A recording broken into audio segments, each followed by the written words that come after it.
starters, people enjoy fireworks on a small scale. What's it like doing them on this scale? So this is definitely different than your backyard fireworks that we've always done in the past. This is all professional and larger scale, and it provides a much more excitement in the air, and really it's just really cool to see, and it's cool to do. How do you get into this? Really is you have to know people. I mean, this is not something that's advertised on, a job search site or anything. It's a matter of people reaching out to people they know and people they trust, and there's a lot of training that goes into what we do, licensing that goes into what we do, and millions of dollars of insurance policies, of course.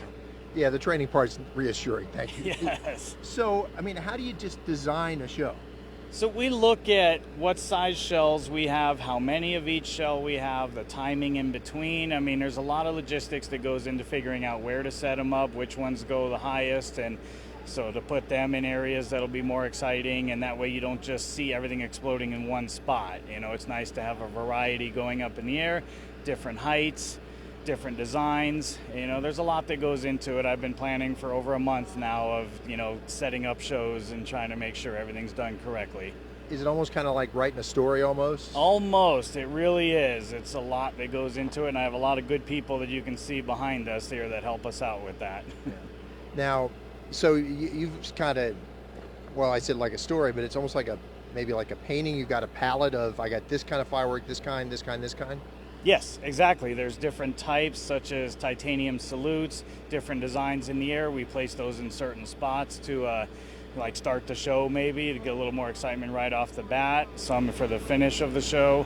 And it's just a matter of looking what we have and designing it to where it provides the best entertainment for everybody in the audience. And you kind of design it for your environment, for both look and safety? Absolutely. Definitely safety is one of our most important things we do out here. And we don't want to light anything on fire, of course. There's a lot that goes into preventing that, because that's the last thing we want to do. We're here to provide enjoyment and entertainment for the city of Tucson and anyone who comes in to watch. But the last thing we want to do is start fires and create possible injuries to personnel. So you're launching in certain directions at certain Correct. heights and stuff? We keep distances from certain objects and things, and yes, we control, where things get launched from and that, yes. All right, let's go into how you set these off.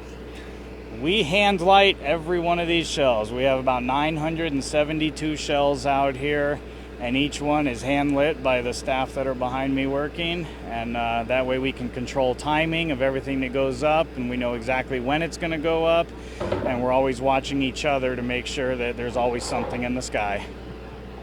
How close do they get when they're doing this?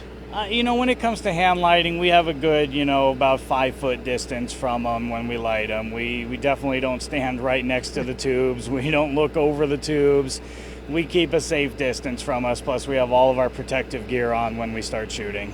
So you got like flame-proof items and such? We've got Nomax hoods like the fire department wears, all of our safety glasses, ear protection, gloves. We bring it all.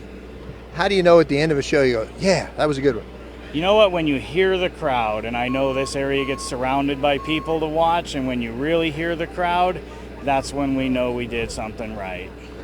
Thanks very much. Anything else you want to add to this? You know what? Come out and enjoy the show. There was some logistic issues getting shells this year, and I know some areas weren't able to do it, and we're just happy that we're able to do it again this year and provide a show for the city. So I should ask you about the supply thing. So supply chain caught up with you too? It did. Absolutely did it catch up with us. There were shows that we weren't sure if we were going to have enough equipment to do, and shows had to look at alternatives and maybe do laser shows or different things because we weren't able to get, because of the backlogs in areas and shipping restraints, and Where do you get these? China. Yep, they come out of China, and we have a lot of good equipment from them. And so ships arrived about a month ago, I think, is when they finally got everything in. So we knew we were able to do this. So they get credit for inventing it, don't they? Yeah, I'd say they do. I would say they put on some amazing shows that I've watched, seeing overseas and that. It's really cool.